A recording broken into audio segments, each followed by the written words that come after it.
Muy buenos días, que el Señor le bendiga. Hoy voy a continuar con la lectura del libro de Números a partir del capítulo 15 y nos empieza este capítulo hablando acerca de leyes sobre las ofrendas. En esto no me voy a detener porque ya expliqué bastante cuando hablé sobre el libro de Levítico, así que si usted ya leyó Levítico, si usted ya ha visto los videos anteriores, yo estoy segura que le va a ser mucho más fácil entender estos pasajes que nos hablan sobre instrucciones que se les da a los levitas acerca de las ofrendas y diferentes sacrificios. Así que no voy a hablar sobre esta primera parte, creo que ya está claro esto, pero sí quiero mencionar un par de detalles que se encuentran siempre en el capítulo 15. Por ejemplo, hay una parte donde nos habla acerca de la lapidación de un violador del día de reposo. Y dice el versículo 32 del capítulo 15, estando los hijos de Israel en el desierto, hallaron a un hombre que recogía leña en día de reposo. Y los que le hallaron recogiendo leña, lo trajeron a Moisés y a Aarón y a toda la congregación, y lo pusieron en la cárcel, porque no estaba declarado qué se le había de hacer. Y Jehová dijo a Moisés, irremisiblemente muera aquel hombre, apedréenlo, toda la congregación fuera del campamento. Entonces lo sacó la congregación fuera del campamento y lo apedrearon y murió como Jehová mandó a Moisés. Hace mucho tiempo, cuando yo leía este tipo de pasajes tan fuertes, en donde se habla de la muerte de un hombre a pedradas, a mí me parecía como que muy fuerte. Yo no tenía aún la capacidad de comprender todo esto porque obviamente no había estudiado la Biblia, no la había leído, no entendía las leyes de la interpretación de la Biblia, el contexto, en fin. Y analizando esto ya más recientemente, yo le doy gracias a Dios que me permitió venir a este país, porque una de las cosas que me ha servido mucho en lo espiritual para comprender todo lo que tiene relación con el Antiguo Testamento es de que en el área donde yo vivo se encuentra muy cercana a la comunidad judía. Entonces hay muchas cosas que que uno puede ver cómo es ellos. Quien no sabe de la Biblia pensará que son fanáticos. O la gente del mundo los considera como fanáticos, pero cuando uno ha leído la Biblia, sobre todo nosotros los cristianos sabemos que tenemos que bendecir a Israel porque Dios dijo que iba a bendecir a todo el que bendijera a la nación de Israel. Entonces tenemos un respeto hacia ellos. Pero, por ejemplo, cuando yo vivía en Guatemala, yo soy de un puerto y en esa área pues yo nunca había visto un judío en mi vida, eh, toda mi vida jamás. Entonces, ya estando acá, que ya hay cierto contacto con la comunidad judía y que son reglas que normales del día a día que uno a veces no entiende, pero cuando uno las ve reflejadas aquí en la Biblia, entonces uno ya puede de cierta manera entender cómo es que ellos al día de hoy sigue cumpliendo con los lineamientos que están descritos aquí en la Biblia. Ellos se rigen todavía por estas leyes de Moisés. ¿Por qué menciono esto? Bueno, porque aquí dice que encontraron a un hombre recogiendo leña en el día de reposo. Entonces uno dirá, pero pues solo porque lo encontraron recogiendo leña en ese día de reposo, a lo mejor el hombre necesitaba leña para cocinar sus alimentos o algo. Es lo más lógico que uno pensaría. Pero el punto no es ese, el punto es que el día del Señor, el día sábado, que ellos hasta el día de hoy lo siguen guardando, ese día ellos no hacen absolutamente nada más que ir a la sinagoga y orar y pasar ese día en comunión con Dios. Ellos cocinan con anterioridad, ellos no hacen muchas cosas que no se preparan antes para que ese día no tengan que hacer nada. Eh, y repito de que yo le doy gracias a Dios que me dio la oportunidad de ver ese tipo de detalles que ahora me hacen comprender esto con mayor facilidad. Y lo menciono porque a lo mejor usted se encuentra en un país o en un lugar o en una ciudad donde, al igual que yo, antiguamente nunca había visto un judío, y cuando uno lee estas cosas, uno piensa como que esto es del siglo pasado, bueno, no del siglo pasado, de siglos atrás, ya de cientos de años atrás. Pero cuando uno lo ve, que ellos lo siguen practicando al día de hoy, desde el día viernes a las 6 de la tarde, ellos están ya en sus casas hasta el día siguiente, hasta el sábado a las 6 de la tarde ellos salen. Entonces ellos guardan el sábado.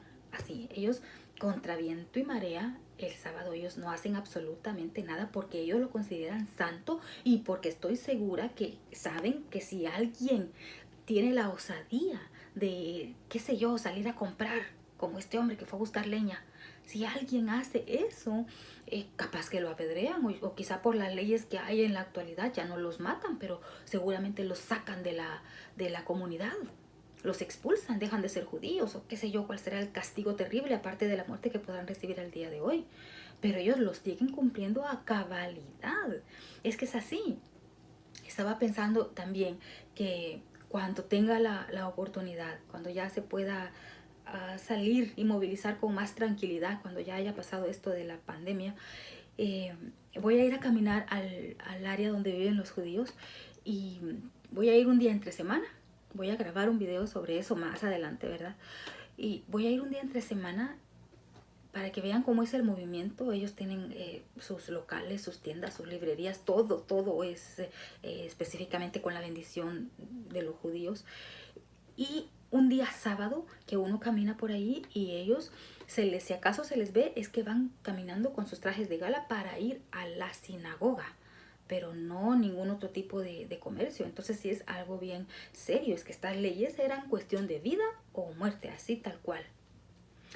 Luego dice el versículo 37, franjas en los vestidos. Y Jehová habló a Moisés diciendo, habla a los hijos de Israel y diles que se hagan franjas en los bordes de sus vestidos por sus generaciones. Pongan en cada franja de los bordes un cordón de azul y os servirá de franja para que cuando lo veáis os acordéis de todos los mandamientos de Jehová para ponerlos por obra y no miréis en pos de vuestro corazón y de vuestros ojos en pos de los cuales os prostituyáis, para que os acordéis y hagáis todos mis mandamientos y seáis santos a vuestro Dios.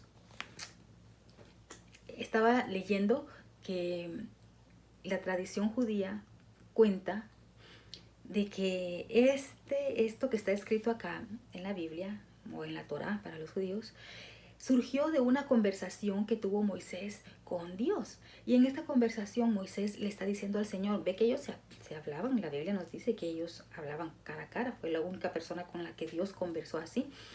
Entonces que Dios le dijo que Moisés le dijo a Dios, Señor, pero ya nos has dado tantos mandamientos, ¿cómo nos vamos a acordar de ellos? Y entonces Dios le respondió, tienes razón, ya les di demasiados, pero ¿sabes qué? Les voy a dar uno más. Y entonces Moisés le dice, pero ¿cómo no pasar uno más si te estoy diciendo de que ya nos has dado tantos mandamientos que va a ser difícil recordarlos? Y de allí surgió lo que se llama el talit. El talit es justamente de lo que está hablando acá, de esto que les quiero mostrar. Yo tengo un talit por acá, que es un manto que ellos utilizaban en aquel entonces y que al día de hoy todavía se sigue utilizando. Yo tengo acá un talit, es el nombre que se le da a este manto. Esto lo compré justamente en una librería judía, en el área de los judíos. Es un manto que ustedes habrán visto en la televisión o en fotografías que los judíos se lo ponen alrededor de la cabeza y se lo ponen cada vez que van a orar, y esto tiene un significado bien profundo, es algo simbólico para ellos. Yo tengo este talit porque yo tengo una prédica en la cual hablé sobre la mujer del flujo de sangre, la mujer con flujo de sangre, y en esa prédica yo utilicé esto para dar una explicación acerca de esta mujer que tocó el borde del manto de Jesús, porque lo que esta mujer tocó fueron las borlas o estas partes de acá. Esta parte de acá fue lo que la mujer en realidad tocó. Y porque esto tiene un significado simbólico, no lo voy a explicar acá porque es demasiado largo, pero si a usted le interesa, puede buscar en el canal esta prédica que se llama así, la mujer que tocó el manto de Jesús. Pero rápidamente le quiero explicar algo. Lo que aquí nos está diciendo era que Dios les manda, esto no, el mandamiento extra, ¿no?, que le dijo a Moisés, que mandaran a hacer esto. ¿Y cómo es que un manto les iba a recordar los 613 mandamientos? Porque en realidad no son solo 10 mandamientos, son 613 leyes en total las que Dios le da al pueblo de Israel. Pero resulta que en las esquinas, en cada una de las 4 esquinas, aquí menciona que tiene que hacerse flecos y unos nudos, y esto les va a recordar las leyes. ¿Por qué? Miren, en cada una de las 4 esquinas, que representa que Dios está en los 4 puntos cardinales, están estas tiritas y que consta de 8 hilos. Son 8 hilos que están acá. Y además de esto, estos 8 hilos tienen 5 nudos. Usted los puede ver acá. 1, 2, 3, 4 y 5. Y dentro de cada nudo hay una serie de vueltas. El hilo está enrollado, una serie de vueltas, vueltas, vueltas. Entonces cuando usted suma las vueltas, los nudos, los cordones de los 4 lados de este manto, entonces le va a dar el total de 613. Esto era para que ellos tuvieran memoria de las 613 leyes. Era una especie de recordatorio. Con esto se tenían que recordar y tenían, como dice aquí, que esto les iba a servir para que los mandamientos los pusieran por obra y que no miraran en pos de su corazón, sino que miraran a Dios que es santo, y para que les recordara que ellos tenían que ser santos. Bueno, ahora en el capítulo 16 habla acerca de la rebelión de Coré. Dice el versículo 1, Coré, hijo de Izhar, hijo de Coat, hijo de Leví, y Datán y Abirán, hijos de Eliab, y On, hijo de Pelet, de los hijos de Rubén, tomaron gente y se levantaron contra Moisés con 250 varones de los hijos de Israel. Y dice que se juntaron contra Moisés y Aarón y les dijeron, basta ya de vosotros, porque toda la congregación, todos ellos son santos, y en medio de ellos está Jehová. ¿Por qué pues os levantáis vosotros sobre la congregación de Jehová? Bueno, este capítulo 16 nos habla acerca de la rebelión de Coré. ¿Quién era Coré? Según nos dice aquí, Coré pertenecía a la tribu de los coatitas, era descendiente de Leví. O sea que era un levita, era posiblemente un sacerdote porque estaba dentro de la tribu de Leví. Y también nos menciona a Datán y Abirán. Estos dos eran hijos de la tribu de Rubén, el hijo mayor de Jacob. O sea, se consideraban como que nosotros somos los primogénitos porque somos hijos de Rubén, de la tribu del hijo mayor de Jacob.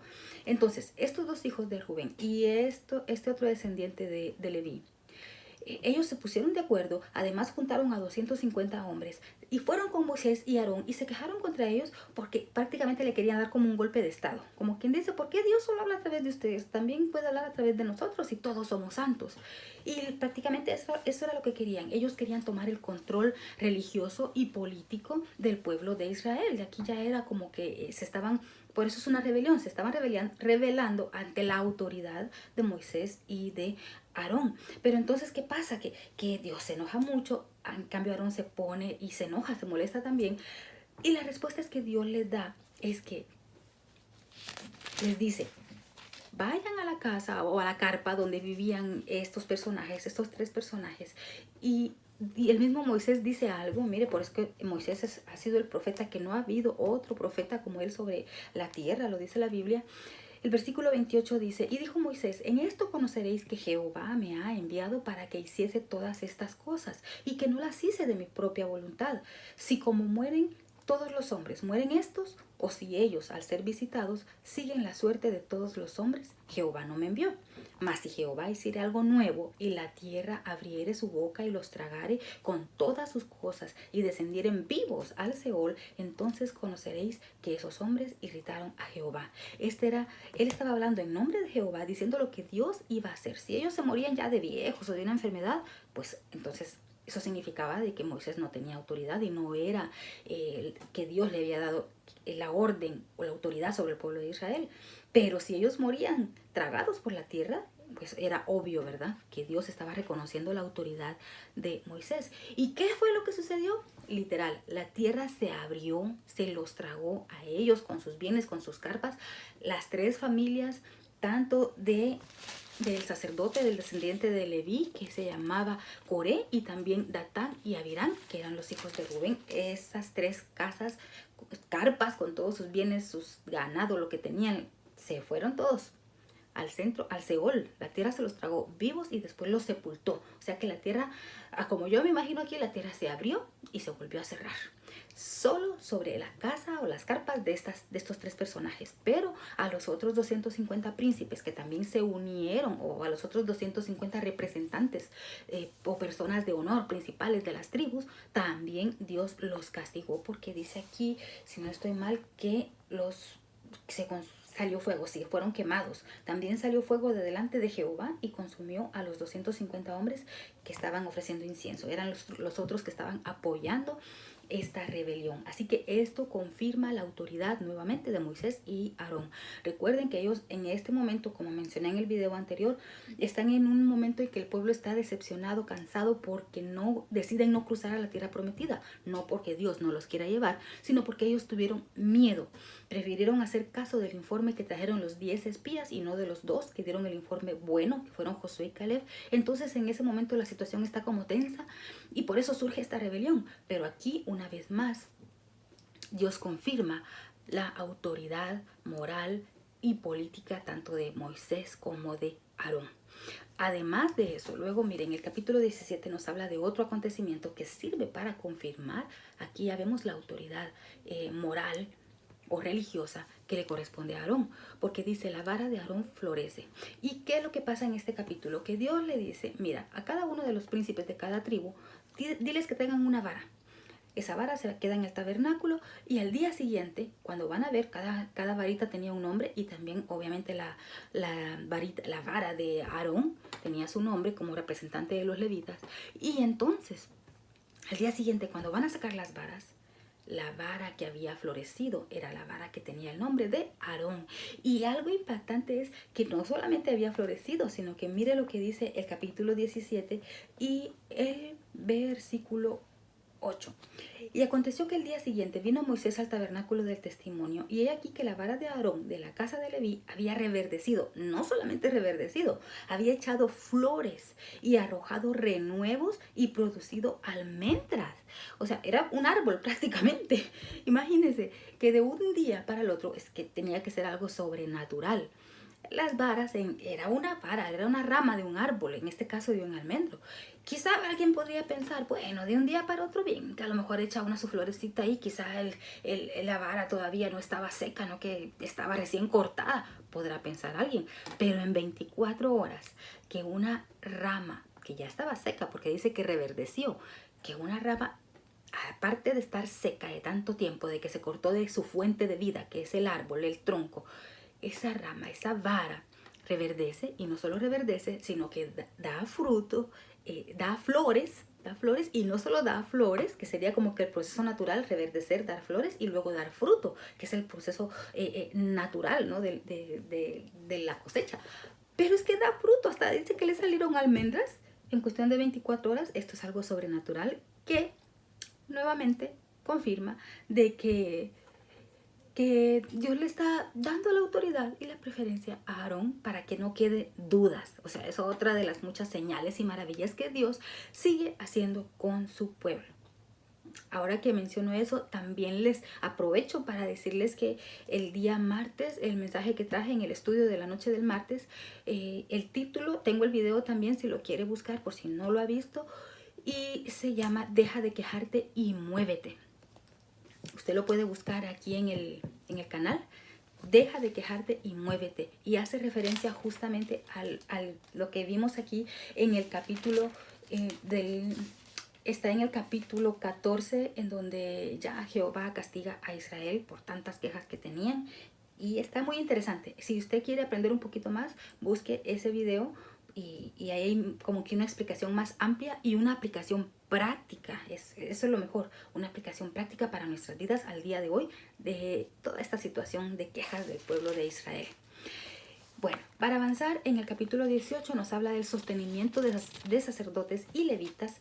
Aquí otra vez habla de acerca de leyes, de lineamientos, pero algo que quiero resaltar es que aquí lo que nos está explicando es que los levitas se iban a mantener de las ofrendas y los sacrificios que el pueblo traía al tabernáculo. Entonces aquí como que Dios está dejando en claro que ellos van a vivir de lo que traigan las demás tribus. Recuerden que son 12 tribus, aparte están los levitas, ellos únicamente se van a dedicar a servir en el tabernáculo. Entonces ellos van a vivir, van a comer, van a sustentarse de todo lo que traigan las otras 12 tribus cada vez que hagan sacrificios y ofrendas. También menciona aquí el concepto del diezmo, nuevamente está en el versículo 24 del capítulo 18, porque a los levitas he dado por heredad los diezmos de los hijos de Israel, que ofrecerán a Jehová en ofrenda, por lo cual les he dicho, entre los hijos de Israel no poseerán heredad.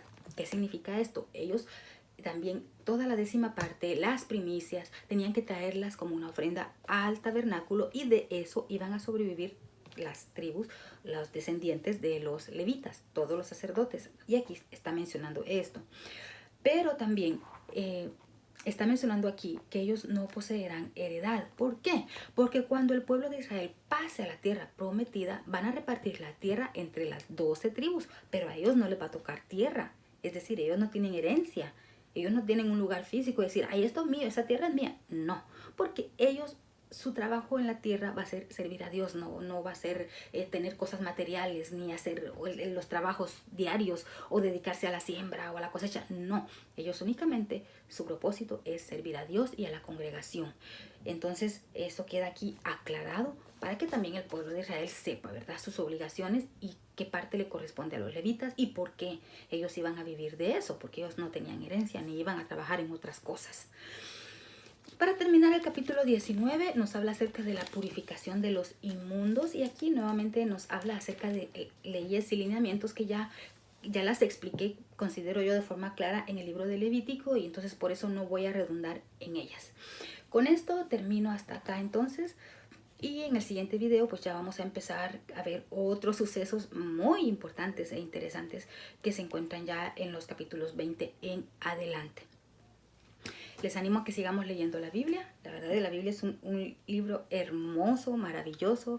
Nos abre el entendimiento, la razón, nos trae sabiduría, nos trae paz, nos trae consejos prácticos para el día de hoy, para que los pongamos en práctica en nuestra vida diaria. No dejemos de leer la Biblia, hermanos, amigos. Si usted nunca la ha leído completamente, le animo a que empiece a leerla. Nunca es tarde. Hoy es el mejor día para empezar a leer la Biblia. Nos vemos en el siguiente video. Que tengan un excelente día.